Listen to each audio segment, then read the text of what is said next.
Thutha wa mũtongoria wa bũrũri William Ruto gwathana ciana iria ciothe itaingĩrĩte thukuru cia senior cingĩre kwambĩrĩria mũthenya wa Jumatatũ, rĩu mũmbunge wa KIHARU Ndindi Nyoro arenda gĩthomo gĩa thekondarĩ gĩtuo gĩa TUHU kaimana nĩguo gũtigĩrĩra arutwo othe nĩ mathoma gũtekũmakania mĩhuko ya aciari ao ĩikaire atĩa. Ndindi arendekithia gũthondekwo kĩgĩna gĩa kũrũgamĩrĩra mathomo ma thekondarĩ bũrũri-inĩ, akiuga thirikari ĩngĩeheria kĩgĩna kĩa birioni 10 kuma kĩgĩna gĩa ũkũria wa matũũra NGCDF na thirikari cia matũũra kwehererio birioni 10 na kuongerera kĩgĩna makĩria kuma kwĩ ministry ya mathomo ciana ciothe Kenya no gũthoma hatarĩ mĩhĩnga. What we did in KIHARU in terms of launching a program of learners paying 500 shillings per term, it is the journey towards totally free basic education in Kenya, and we are going to make it happen.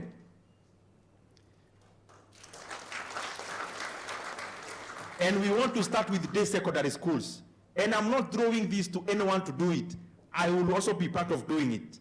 And I'm requesting a very simple formula. Instead of me doing this program in KIHARU and another one doing it in their constituency, and the discrepancies between this and the other one in terms of constituencies, my proposal is simple.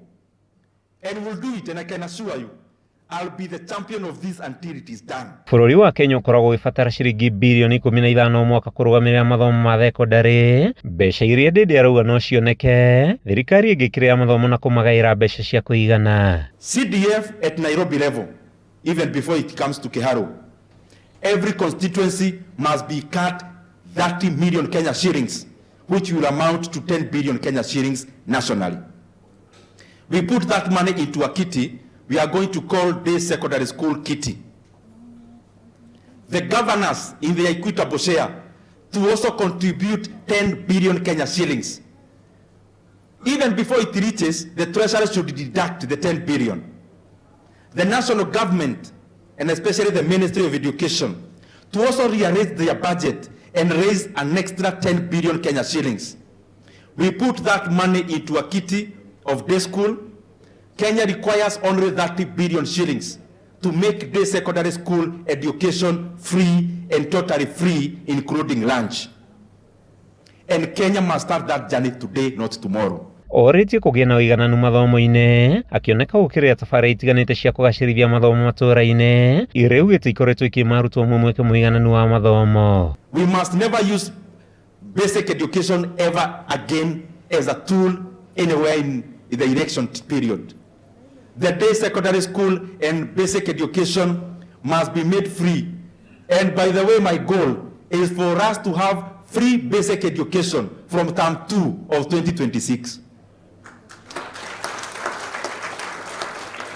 Because education, in all economic models, education is the #1 parameter of an economy, for economy to grow. It brings R&D, it brings technology, it brings about skills.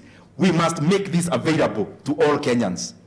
And I can guarantee you, whether I'll be alone as a member of parliament, I'll do it. Ndindi no ũkoretwo na kayũ kanene ga gũkĩrĩa wendia wa cia thirikari kambuni-inĩ ya ũkinyanĩria ya Safaricom, orĩtie thirikari gwetha wendia wa cia icio thoko-inĩ ya kĩmabũrũri, kũrĩa arauga bũrũri no wone baita makĩria na kweheria ũgwati waguo kũhũrwo nĩ mabirioni ma mbeca. Baita nene ĩrĩa wendio thoko-inĩ ya kĩmabũrũri gũkorwo ĩkĩrehera bũrũri, Ndindi augĩte nĩ gũteithia gũkũria gĩthomo, waki wa tabarĩra itiganĩte ũndũ ũmwe na kũgacĩrithia rũhonge rwa ũgima wa mwĩrĩ. Handũ-inĩ ha Kameme TV, njĩtagwo Mathio Ndung'u wa Mbugua.